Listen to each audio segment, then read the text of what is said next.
So the origins of Anansi stories come from West Africa, specifically in the area that we now know as Ghana. These stories traveled with the people and they were kept and shared as resilience, as wittiness, as understanding, as fortification.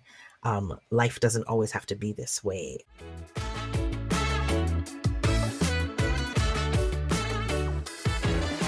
This is the Moorish podcast, where Caribbean history meets culture and cuisine.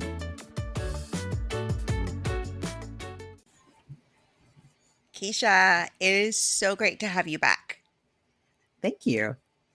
The last time we spoke, we talked about folklore in the Caribbean in general. We gave a few examples, and there was one that you mentioned that I wanted to dive into a little bit more, the Trickster.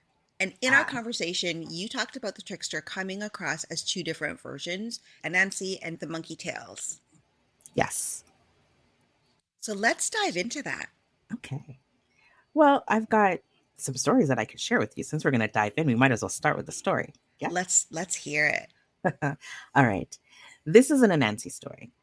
And this story is called Anansi and Common Sense. Well, Anansi was a collector of all kinds of things. Whenever he would go out, he would collect clothes, shoes, boots, mangoes. And on Sunday, he would go around to everyone in the village and collect Sunday dinner. You know how valuable Sunday dinner is. But Anansi wasn't just collecting these things for the sake of collecting. Anansi's main goal was to be rich. So he would try and sell these things back, except for the food, of course. But collecting shoes and selling old shirts was not going to get Anansi the riches he was looking for. So he sat down and he started to think about what it is he could sell that would make him rich. And he'd then think and think and think. And them say sometimes you think until you stink. Well, that's where Anansi was. And then he noticed that his neighbor was talking to the postman and asked for a piece of advice. Wait, if Anansi had all of the common sense in the world, then everyone would have to go to Anansi to get a little bit, and Anansi would sell it and make big money. So Anansi went out and started to collect common sense. First, he grabbed himself a scandal bag and he started to put in the common sense. He went to the library, the schools, the regular places. But that scandal bag did what every scandal bag does. It got a little hole that became a big one, and the common sense oozed out. So then Anansi decided he was going to be environmentally friendly and put the common sense in a paper bag. So he started to put it in a paper bag. Well, this paper bag got wet. And so you know what happens when paper bags get wet? It's split in two. So here was Anansi starting again, trying to figure out where was he going to put this common sense. Old things are good things. So Anansi found himself a large calabash. Perfect shape with the hard shell. And Anansi put the common sense in there, and he went to the church, the barber shop, neighbor's house, and he asked everybody for a piece of common sense. Some shared their common sense, some he had to fight for. He put all the common sense when he felt he had collected it all, and Anansi needed a hiding place, because if common sense was easy to get, no one would pay for it. So Anansi looked east, he looked west, he looked high, he looked low, and he couldn't find a place. But, your mother is the wisest person you know. And he remembered his mother telling him that whenever you're looking for something, always start at home. Tired, Anansi's back at his house, looked in the backyard, and there was a large eucalyptus tree with its broad branches. That was Anansi's hiding place. So Anansi spun a web around the calabash around his belly and started to climb this tree. 1 foot, 2 foot, 3 foot, he fell. 1 foot, 2 foot, 3 foot, he fell again. Climbing and falling, Anansi was getting tired. But by this time, a little crowd was starting to gather in Anansi's yard because everybody wanted to know what was this spider up to. They watched him climb and fall, and no one said a word until she came. Shelly Ann was the cutest little 5-year-old you had ever seen, with her big pigtails and her beautiful Sunday dress. She walked and made her way to the front of the crowd. She looked up and saw what was happening. Oh. And she thought, why wasn't anybody telling Anansi what was wrong? So she called out, Anansi! And Nancy looked down, thinking to himself, does this child not see that I am busy? Well, when he looked down, she knew that she had his attention. Wouldn't it make more sense to put the calabash on your back so that you can climb easily and freely? Well, this hit Anansi hard. If Anansi had spent all this time collecting all of the common sense, how is it that this little pygmy is going to come into his yard and give her 2 cents? This made Anansi vex. Steam came from his ears. He grabbed that calabash and flung it to the ground. It landed on a root and shattered, and common sense took flight. It went east, it went west, north, south, and all around the world. So if you ever wonder how it is that there's common sense in every little part of the world, well, that's easy. It's Anansi who made it so. I was captivated with you telling that story. And as you were telling it, I'm visualizing this spider. And what I love about the story that you chose to tell is it's good for all ages. Mhm. Children, adults, anybody could hear this. And it's not just a story that's told in the Caribbean. You can tell this to anybody. Yeah, storytelling is a communal activity. And Nancy, the little trickster, who is really not that bad. No, he is not. He's wise and he's just sharing his wisdom with everyone in different ways. Some need a little and others need a lot. He's also, maybe not the smartest in the story and a little clumsy, but that's okay. We all learn and grow, right? Isn't Nancy meant to be a specific age? No, no, because we all need that cleverness, that resilience and resourcefulness at every age. And so everyone who listens to the story, and I like to tell the story in mixed audiences, is that you see the kids light up in one way and the grown-ups light up a little bit differently because they've picked up on different parts of the stories that ignite that curiosity and that love for them. It's at every age.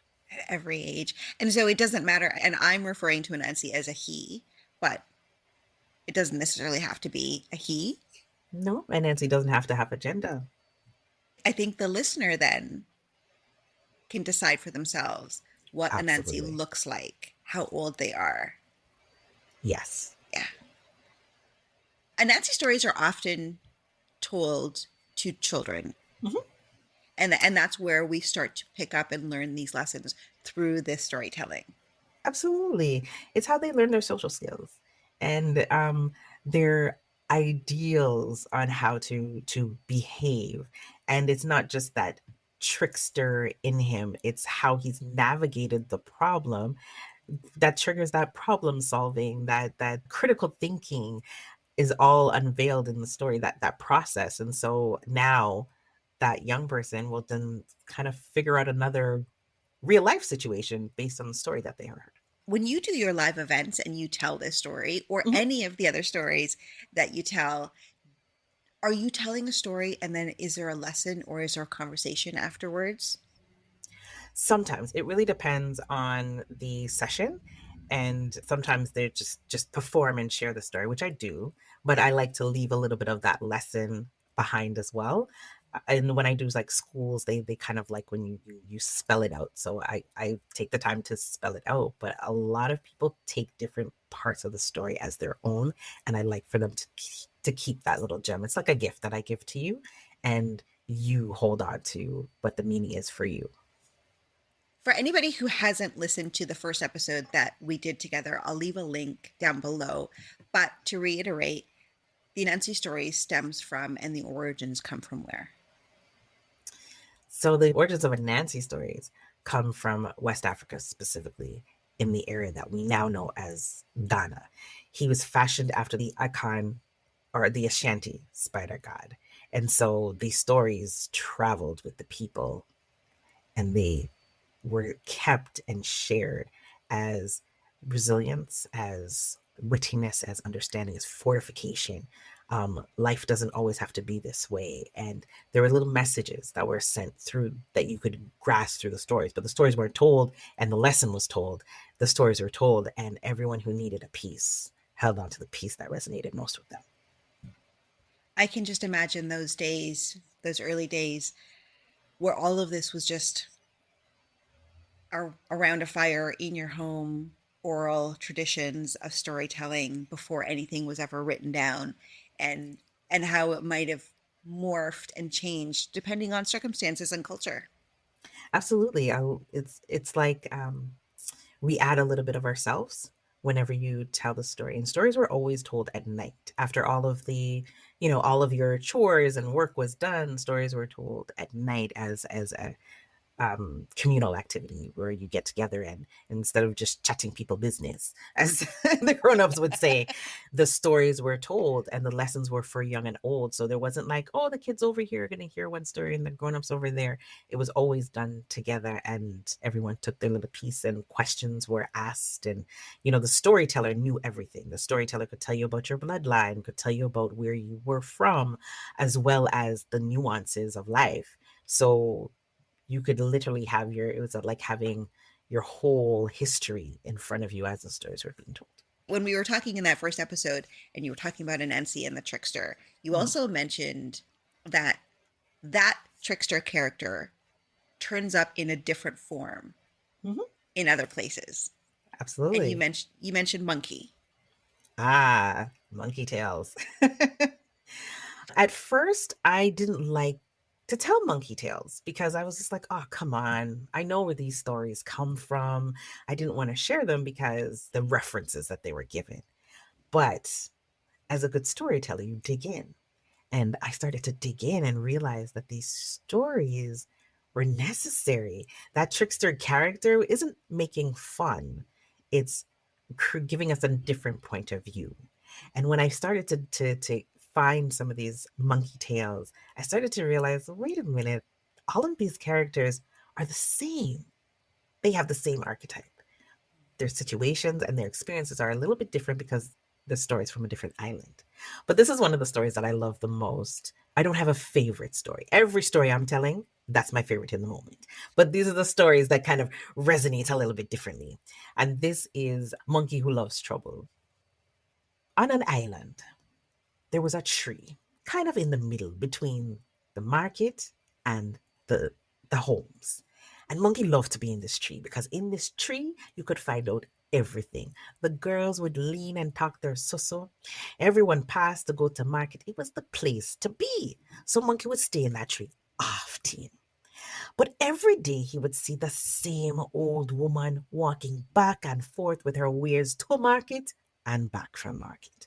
On this particular day, the old woman had a bottle on her head, and all she was trying to hold this bottle, it would lean and it would lean, and Monkey would find so much fun watching her wiggle her head and try and oh, oh, as she walked along. But as she got in front of the tree, boy, the bottle won. It leaned until basha, it hit the ground in pieces. And when it was on the ground, there was this thick black liquid.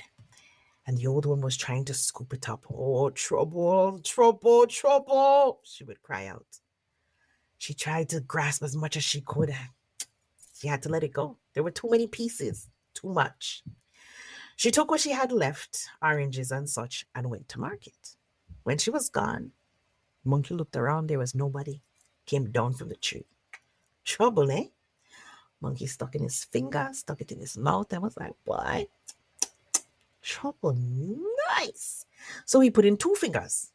Trouble's really good. Monkey put his whole hand in and started licking and licking. Trouble, trouble, trouble, trouble. He scooped up as much as he could without getting cut with the glass. Lick, lick, lick, lick, lick. Oh, he's so good. You know what? Monkey thought to himself, I want more trouble. And he knew exactly where to get it. So Monkey found his way to Papa God's house. And when he got there, Papa God, oh, I need trouble, I need trouble, I need more trouble. Papa God looked at Monkey and said, Monkey, you need more trouble like you need a hole in your head. Why are you here asking for trouble? Oh, he said, I had trouble, and trouble is nice. Give me more trouble. Well, you're sure you want more trouble? Papa God asked. And Monkey said, yes, yes, it's great. is great. Papa God pointed to 3 bags and said, Monkey, take one of those bags since you want more trouble. Okay. Monkey went to the first one. Mm-mm, not that one. Monkey went to the last one. Mm-mm, not that one. Take that one in the middle. And when you take that one in the middle, you make sure you go out far. Go out as far as you can where there are no trees around before you open that bag. Yes, Monkey said. The bag was heavy, but he took it and he ran. He ran as far as he could run, looked around, there were no trees. It was time for Monkey to get his trouble. Monkey pulled the string on the bag fell down, and 3 big dogs came out. Monkey thought he was going to die. He ran and ran and ran. He couldn't breathe. He ran out of breath. He was still running. He couldn't believe how fast these dogs were. And Monkey thinking to himself, this is not the trouble he asked for. He ran and ran and ran. And all of a sudden, when Monkey thought he was going to die, boop, out of nowhere came a tree. He ran up that tree as fast as he could. He sat down at the top. And then he heard the voice of Papa God. He said, Monkey, even you can ask for too much trouble. Love these stories. They are lessons wrapped in entertainment, and they're captivating. And the way you tell it, ooh, I can see the pictures in my mind of Monkey going about his business. You said at the beginning that this wasn't a story that you would normally or that you liked to tell. Tell me why. Well, because there was always that connotation that African people look like monkeys. And so I was like, then why do we have all of these monkey stories? Is it me or did I miss something? But then I started to dig in and I was like, wait a minute. Monkeys represent spiritual entities, represent our stories, and we had to adapt these stories so that the oppressors didn't know who was who or what was happening. And so these stories kind of took on a different meaning for me. They had a different value attached to the character. And I was like, okay, these stories cannot be not told. They're a part of the richness of who we are. Where does these monkey tales, where did they originate from? So these stories, the islands where they dwell now, I would say you'd find more monkey tales in Trinidad, Guyana, and Suriname, which means that they came from India because it was the Indian people that came as indentured servants to these islands, and they carried their own stories, their own experiences, their own religion, and they brought them to the islands and they were adapted for their new experience, their new way of life. And so it was a little bit of their foundation of where they're from and had new flavors. Yeah. I'm going to link our original conversation down below in the show notes because the folklore and the storytelling and the origins really speaks to, as you dig into it, speaks to who had a presence on the island and where they originally came from. And the stories stem from those experiences. Absolutely. That's why when I do all my storytelling or especially the live ones, I try to give a little bit more of the history to help everyone piece together where we're from. We're all one. We all have that thread, but it changes depending on, who you are, where you're from. And these stories are not just they are Caribbean stories, but they're not just stories told in the Caribbean. These are stories told all over. I mean, look at Miss Lou who brought patois to the world. She was telling these stories along with her own poetry and such. And so we have these gems, but when we share them with the world, it gives them a certain uplift, a certain regal for me, I put on it. And it's something that we can carry proudly. Absolutely. It is, these stories are fun. They're fun to listen to. The folklore and even the scary ones are just a part of the culture of the Caribbean. And Yes. they're pervasive all over. Before we wrap, I want to talk about your podcast. So I share African and Caribbean stories, but mostly Caribbean stories. The reason why it's resonates so well with me is because these stories change their influence changes from island to island. The characters change, and some of the stories you don't hear unless you're on the island. So I wanted to create a platform where we can share these stories, and for especially living in the diaspora, you're able to get that little bit of nugget which triggers conversation that you may not have had before with families. So it's really for everyone to kind of sit and listen. I keep it short because we know we're all short on time. So I just try to give a little dash of Caribbean vibe, different islands. We celebrate independence days for those islands who have their independence. There's still a few that don't, but that's just a conversation for another day. But I keep it light and sweet, so we're getting a little bit of a dab, and then hopefully it'll entice you to come out to my live events to get more. Yeah. And so I'm going to link your podcast in the show notes. I'm also going to link your website. And if they have any questions, you're the expert. I'm not. So they can reach out to you.